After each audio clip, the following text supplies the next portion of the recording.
Hello and welcome to the United Stand. Memphis Depay, genius suppressed by an oppressive manager in Van Gaal, or a flat track bully with a bad attitude? Three big questions coming your way. As ever on the United Stand, we're always interactive. I've got Alex with me as well. And three questions in this. And we're also going to touch on the EU out and how that is a positive for Manchester United in a few minutes. But first of all, three questions about Memphis Depay, all coming to you. I'll throw them to Alex as well, and I'll answer them as well. And hopefully we'll get to a conclusion of whether he has a future at Manchester United, because I do think he does divide opinion. First question, I think it's the biggest question. It's to you and obviously to Alex as well. Memphis Depay, has he got it in him to become a defensively disciplined attacking midfielder? Essential in a Mourinho team. Think about his last team, Willian, even Eden Hazard. He will they're allowed to express themselves. Memphis even said it himself last week. I'll be playing, you'll see the real Memphis next year when I can do it. But time and time again in a Manchester United shirt, did he really show that desire to fight back when he hasn't got the ball? He'll have to do it under Mourinho. Can he do it? Because if he can't, I think it's the exit door. What do you think, Alex? Towards the end, like in his last few appearances for the club, he did track back, but when he was tracking back, he seemed to be making mistakes, like getting caught out of position and stuff, because he isn't necessarily that good defensively, because I guess at PSV he never did ever have to track back, and it's like taking the sort of Ronaldo type thing. I know he's not Ronaldo, but in terms of just staying up there and not having to track all the way back, which is what Mourinho, as you say, does love to do. I think he has got it in him, but it's just the one thing that's always been the question mark is his work ethic. If he's going to be willing to put in the work to do all that, and because he's going to have to improve defensively a lot, which he can get from training. Yeah, he's going to have to do it under Memphis, you're right, under Mourinho, 100%. He will be allowed to express himself, definitely, unlike he could under Van Gaal or any attacking player could, but he's going to have to put the hard yards in when we haven't got the ball. That three attacking midfielders, one on the left, one on the right, and the sort of number 10. Express yourselves by all means under Mourinho, but when you haven't got the ball, you've got to fight back, and especially them wide men, and help your fullbacks. Martial's learned how to do it at a young age. Memphis has to do it. And if he's not going to put the work in, I don't know whether he'll survive the summer. I suspect he will, but that's the first consideration. Memphis is the next Ronaldo, says Edgar Mark. JA says, I think Mourinho can get the best out of him.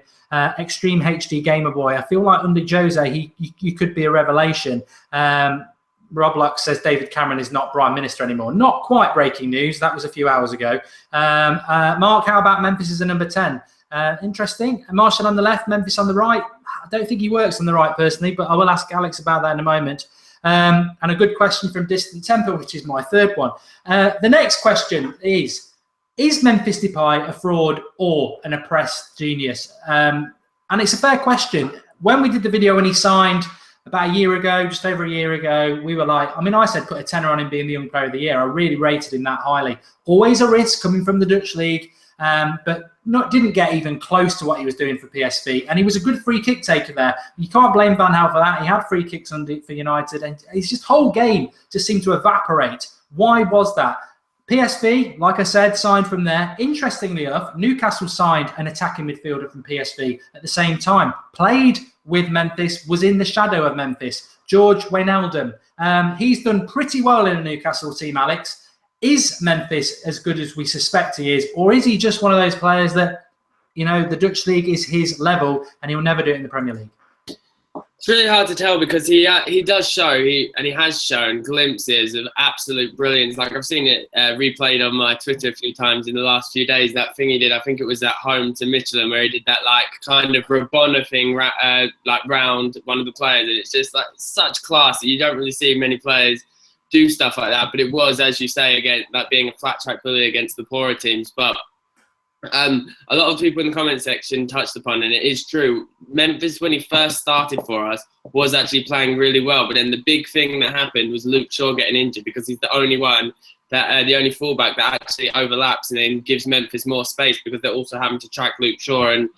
And maybe we would have got more out of Memphis if that. Then also under Van Gaal, you have to play in that really regimented, rigid formation and play style, and Mourinho is not as rigid, and he can express himself more than he could under Van Gaal. But there was the big thing coming in, he's like a a father to him and all that, but then they had the same relationship they said about RVP and Van Gaal, so it's just his dictatorship. But in terms of just the flat track bully thing, he did score twice in the World Cup last time, so he can do it on the big stage under pressure, but I think he's just so lacking in confidence.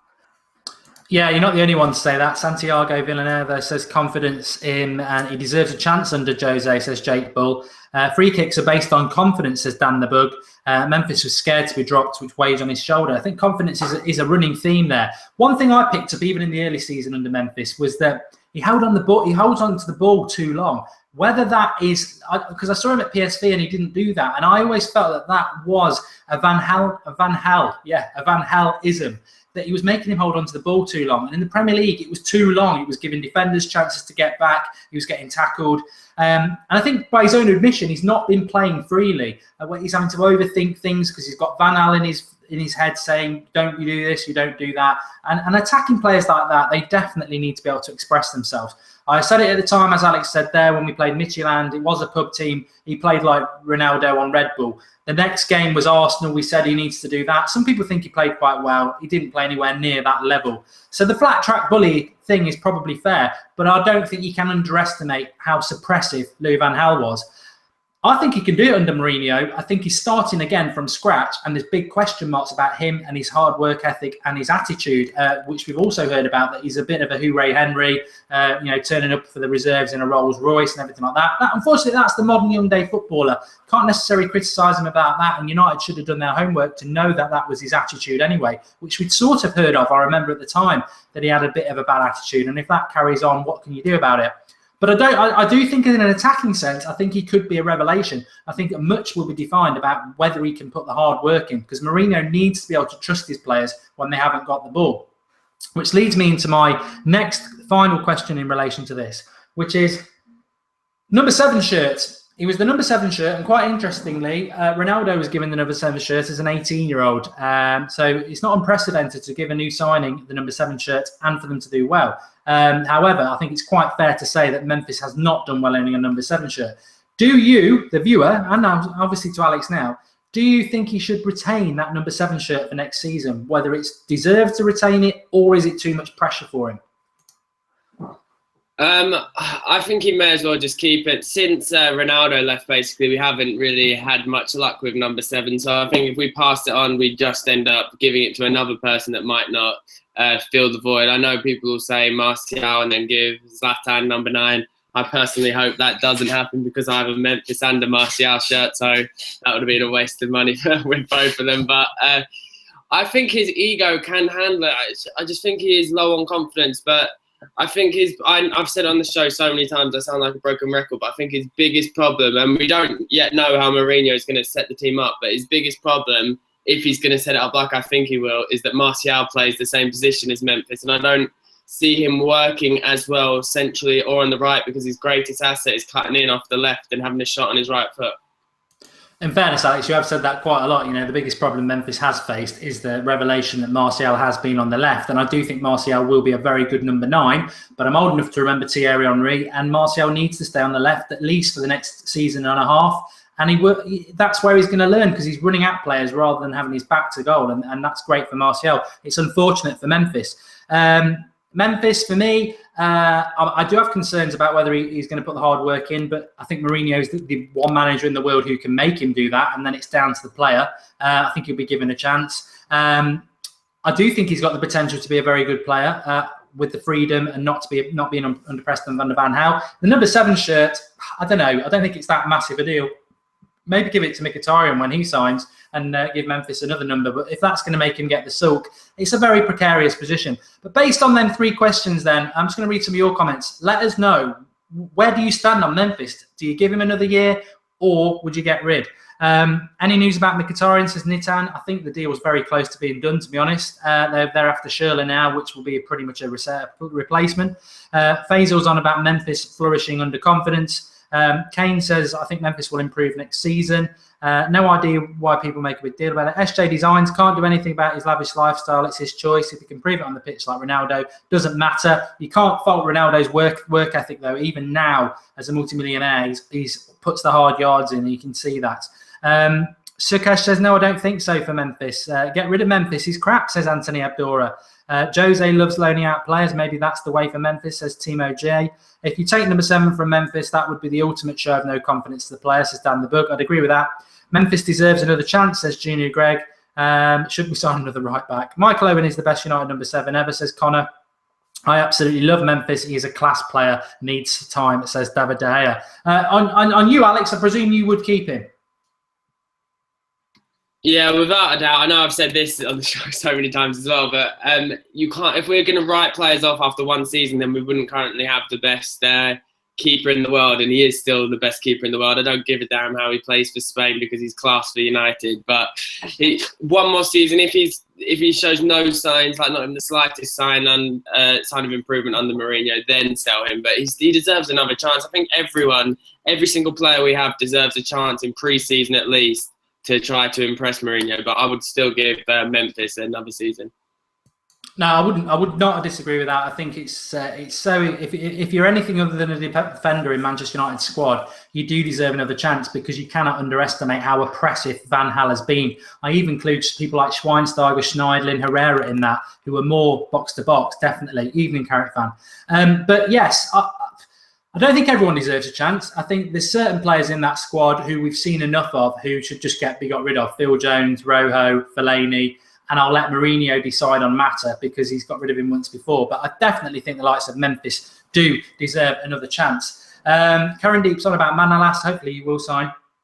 Okay, Brexit. England have obviously, and the UK, voted out of the EU. Massive day. I'm absolutely knackered. I couldn't sleep last night. I think I started off thinking we were going to remain. Alex has always firmly been leave. And then through the night, I mean, you could have got 8-1 on a remain at 10 o'clock and put a tenner on that. You made yourself an easy 80 quid. We've left the EU. Reverberations will go on for a long time for the UK. It's absolutely huge. It's probably the biggest thing in 50 years. And if you're part of the UK, all I can say is the one thing that made me proud yesterday was the amount of people who voted. Whether you got it right or wrong, or whether you feel people got it right or wrong, I'm just proud about the amount of people who went out and voted. How does it impact on football, though? We're a football channel. And it's interesting. There's two schools of thought on this. First of all, Mkhitaryan, apparently 40 million euros, and he is a Manchester United player, which yesterday worked out to 31 million, I think, something like that. 31 million pounds. 31 million pounds today will only get you 37 million euros. So to get up to 40 million euros, we've got to pay another million and a bit. So that's the impact of coming out of Europe. The pound's collapsed. So is the euro, etc., etc. Balance that off, though. The dollar is very, very strong because of the collapse. Who owns Manchester United? Americans. Manchester United will have money in dollars, euros, pounds, the lot. So, we just won't buy them with the pounds, we're buying with the dollars. It's irrelevant, that is. What I find interesting, and I want to get Alex's thought on this and all of yours, there's two very big things that I think are a real positive about us coming out of Europe in relation to Manchester United and the future of English football. But Alex, I mean, we've not spoken about this. What's your initial thought about it? I mean, there are a few impacts, and I think people are saying there's no impacts. I mean, there's certainly no impact on the Champions League or the Europa League because you've got Israeli teams and Russian teams in it. It's got nothing to do with the EU. But, people saying there is no impact, there will be. I've seen so many people today saying that, England getting kicked out of the Euros, so Iceland automatically get through, or what will this mean for the Champions League? It means absolutely nothing for it. It was a really good point you raised about the dollars thing with the Glazers and the American owners. I didn't even think of that at the time. But, obviously with the pound to euro thing, it has fluctuated a bit, but I think that will only be a problem in terms of pound versus euro just for this summer, maybe not even the whole transfer window, but at the start, just for these first few weeks or first couple months. In terms of what impact it will have, it's now that we can't, I don't know if we just fully can't sign them, or it's a lot harder to sign under 18 players because of all the work permits. And just people are worried about work permits for senior players. That we'll be able to do so easily. It's like people have been saying, how Martial would be ineligible, De Gea would be ineligible if it was to be passed today, which number one, it's not passed till 2 years time. And number two, we're Man United, the big clubs won't have problems with the work permits, but That's the only thing that really is a problem, because you have to have a certain amount. I think it's like 20 international caps or something like that. And it's just the work permits. But think of the likes of Aguero playing the Premier League, Zabaleta. There's loads of non-EU players playing in the Premier League, so it shouldn't be too much of a problem just with youth players. But speaking selfishly as an English fan, that isn't necessarily the worst thing in the world, because it means our national team will probably get better, because we're going to be giving more young British players a chance. No, I agree. I mean, the two positives, I'll come into a minute. Somebody just said Mkhitaryan, Dortmund have just said on Sky that he's not signing officially. Load of rubbish. The latest news is that a deal could be done in the next 48 hours. I think Mkhitaryan will be signing. We'll be doing a video on that very soon. The positive for me about this, in a football sense, is, and Alex sort of touched on them there. One, English clubs, when we're out of Europe, and that could take 2 years, we're basically going to have the same rights in Europe for the next 2 years. So after that, we won't be able to buy European 18-year-olds anymore, which means the likes of Pogba, we'll be let go anyway, Fosu Mensah, Pereira, people like that won't be signed. However, if you've seen the Chelsea youth side that keeps winning all the time, it's full of foreign players. I mean, is that what you want in a youth team?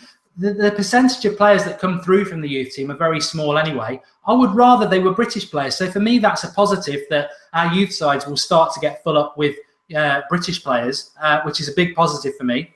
And the second thing is that if we come out of the EU, the work permit will be applicable to EU, because we won't have that freedom of movement like it is for Argentinians and that, which basically means, if I've got this right, if you're signing a player from the top 10 nations in the world, so say like a Brazilian or a French player or something like that, they have to have played 30% of their games for the last 2 years for their national side. So quite rightly, Kante, Payet and Martial would not be in the Premier League in 4 years' time, based on last season, because they won't have played 30% of their games for France in the last 2 years. If you're outside the top 10 nations in the country, the percentage starts to go up. I think it's 40% for the 10th to 20th, and it goes up to about 70% beyond that. So your obscure players who haven't played for 30% of their country's games in the last 2 years aren't going to be coming into the club. And again, sort of touching on what Alex said there, that's a positive. The Premier League brand's not going anywhere. Leicester won the title last year, the most competitive and exciting Premier League or league in the world for many a year. The money's pouring into the Premier League. It's one of the best brands in the world. That's not going to change.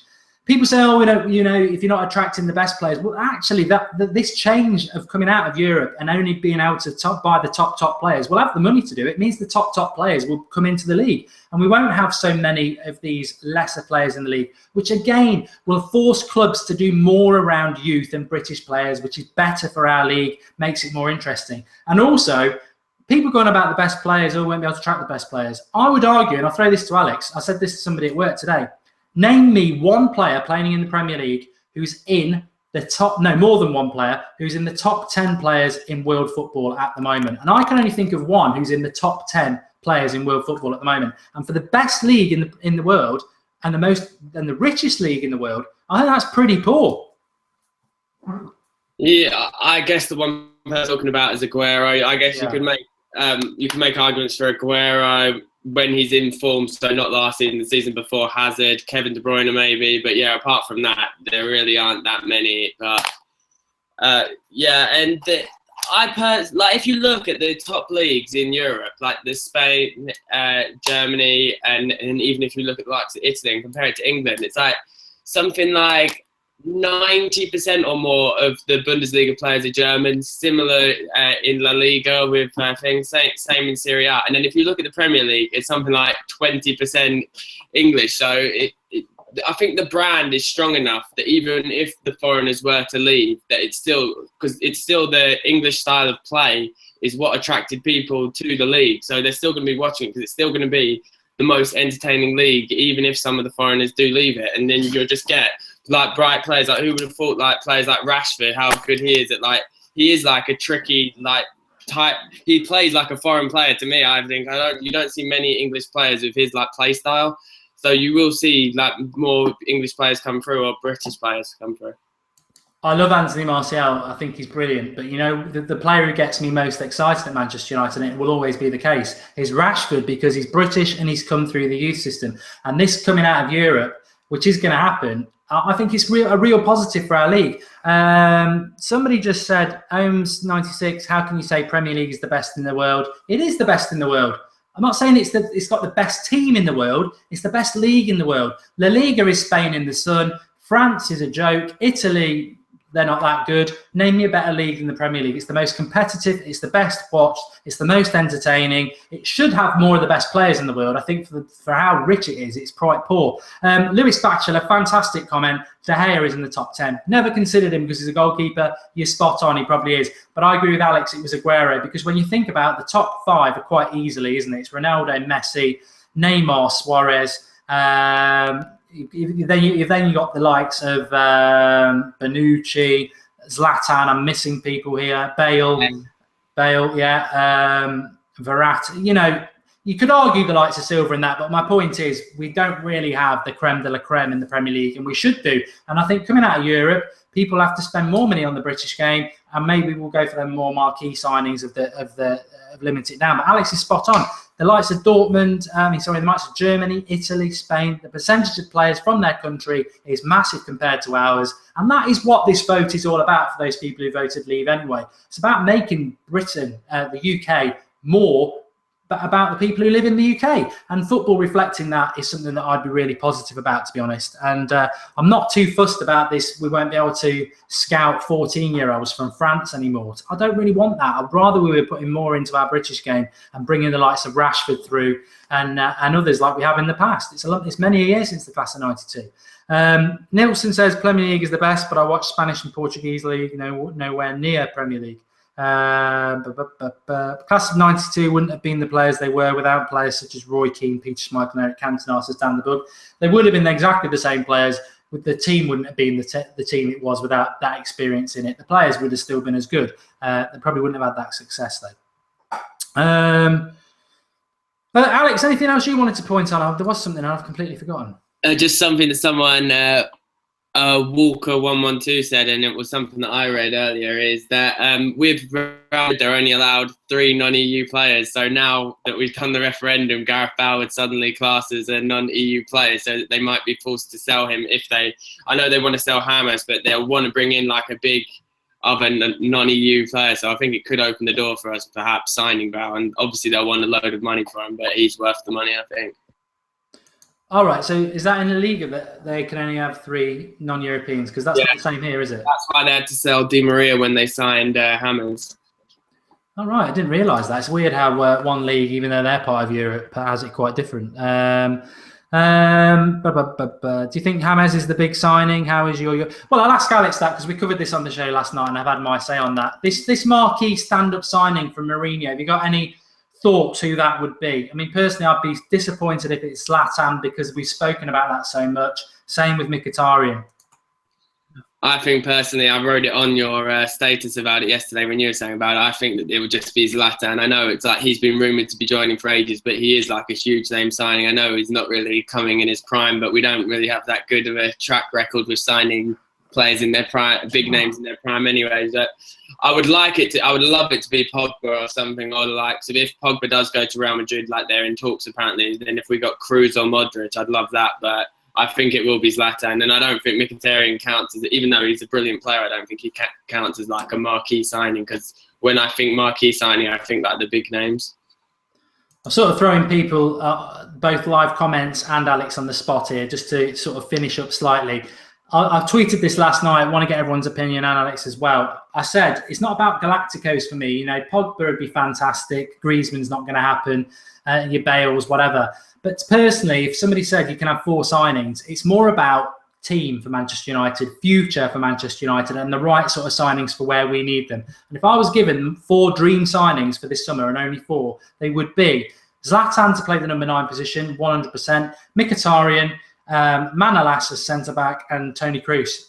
They might not set the world on fire. You might not get a hard on about it, but they would all be exactly... They'd make us a title winner for me, because they're all players to go into these positions where we need right players to go in. I'd love Pogba to come, but to be honest, I think it'd be quite disruptive to fit him in. He's not a box-to-box midfielder to play in the two. He's not a number 10 to play either side of the right and the left midfielder, and he's not a forward. So you've almost got to change your team for him. But that would be my thought. Alex? I would say Zlatan, number 9, Mkhitaryan on the wing, and then I would have Cruz as a midfielder, and then one person who I would absolutely have as one of my dream signings for United, and he is realistic if we could get him, would be Kante. I know he has a buyout clause for Champions League clubs, so we can't activate that, but if big clubs do go sniffing around him, like Wenger was talking about how Arsenal want to sign him, but I think if they activate a buyout clause for 20 million, then Leicester would more likely sell to United or something if they were to offer like 30 million, like bid more than the buyout clause, because they're going to have to lose anyway if someone activates the buyout clause. So I think Kante would be an absolute dream signing. I'll be honest with Kante, although Leicester won the league, I probably watched him a handful of times last year, but from what I've seen him in the Euros, really, really impressed with him. But Pogba's agent, Ollie Wilson, said to Sky that Pogba wants to join a project, has 3 offers, different projects, and likes the look of all of them. I suspect one of them will be the one he goes for with Real Madrid, but I'd be confident that we are one of them. Ahmed Masson says the T-shirt. I'm fully aware of the T-shirt. It's been a very busy week for the United stand, and I haven't had a chance to read everybody's entry yet. But as I've always said, it'll be on Sunday when we do that. So, but Cruz over Pogba any day. Pogba's price is ridiculous, and Cruz would fit in the team better, says Curtis Black. That's certainly where I'm coming from. Blazing Gun, get your on comment. Joke P, don't know what that is. Don't forget to like, says Tom Smith. I tell you what, I always say when we do these shows, even though it's me and Alex, you're as much as it is ours. So like it because you're liking yourself, and obviously subscribe to the United Stand and just keep spreading the word. It keeps getting bigger and bigger. And I do think, me and Alex were doing this last year, I do think July, everything points to July being absolutely huge. So you want to be a part of that for sure. It might be Sergio Ramos. I hope not. I wouldn't take him now. Aaron Ramsey, a lot of people have mentioned him, like Ahmed 11 there. I'll get Alex's thought on that, but I will personally probably not watch Manchester United if we signed Aaron Ramsey. I cannot stand him. I don't know where you are on that, Alex. I'd probably get a lot of heat from this off our Welsh fans, but I really don't rate Ramsey whatsoever. I was saying when it was in the run-up to the England v Wales game is that I think Wilshire's a better player than Ramsey, and Wilshere wasn't even making our starting 11. And I wouldn't take Wilshere for United either. I'm just saying that I would prefer Wilshere to Ramsey. Yeah, I saw something about Wilshere this week. He's Gareth. He's like Gareth Barry but with Twitter, which is about right. But I can't stand Aaron Ramsey, says Ollie Wilson. Adar says, when Ramsey scored, somebody dies. Good job, Alex, says Anthony. I hate him, says Sukesh. He's total rubbish, says Santiago. I think a lot of people, Kevin McDermott, Ramsey, no. Ramsey's crap, says Sria. Kante, Willian, Dream. Herrera better than Ramsey, says Hassan. Cruz is 26, says Mr. Eric, which I think we do need to buy a couple of players in that 25 to 30 age group, because we've got a lot of good young talent coming through. We do need a couple, and we've got like Rooney, Carrick, Schweinsteiger in the over 30s. We need a couple of players to come in that 25 to 30 prime, which is where Mkhitaryan is, quite interestingly. Okay, I'll go to Alex to say thank you in a moment, but just to remind you, 10:30 Sunday morning, I'll be on live doing the review of the papers. Somebody might join me, but we will be live. Did that last week. Quite a few joined in. Always interesting because you get a lot of news in the Sunday papers. So join me for that. There will be a video up tomorrow. I don't know whether it'll be live because the Euros are back. And I'm not decided on Sunday Night Live yet. I think it's a crap game from what I remember. I think it's Hungary against somebody. So I might do a show Sunday night. We'll see. But thanks for coming on, Alex. Nice to get you on again. Yeah, thanks for having me on. Were you playing on Sunday, or is it Monday we're playing? England are playing Monday, 8 o'clock. Oh, okay. Okay, yeah, thanks for having me on. No worries. And thanks to all of you lot. Please do drop us a like. Get commenting below if you haven't watched us live. Quite a long show there, but I think some very interesting points. And we are live at the moment, Hearties. Very shortly we won't be. Memphis can have a future, but a lot of it's going to be down to him. Ahmed says Memphis is better than Zlatan. Get back on the medication, Ahmed. And yeah, I think the EU is a massive thing if you live in the UK, but from a football sense, I think it's quite good. And Abdil says thanks to everybody. Sky Sports guys, says Harris, great job. Yeah, okay. Thanks everyone for watching. please drop us a like. Please keep getting involved with the United Stand, and we will have a video up tomorrow. There's daily content on the United Stand, so just keep getting involved, and we'll speak to you all very soon. Really enjoying this, and the great thing is we're getting loads of you involved, and we did this last year, and July just went boom, and I can't wait until we do the first live reaction for a big signing, because we did a few of them, me and Alex, last year, and it'd be great to be doing a few of those, and hopefully Fellaini will leave. Thanks for watching.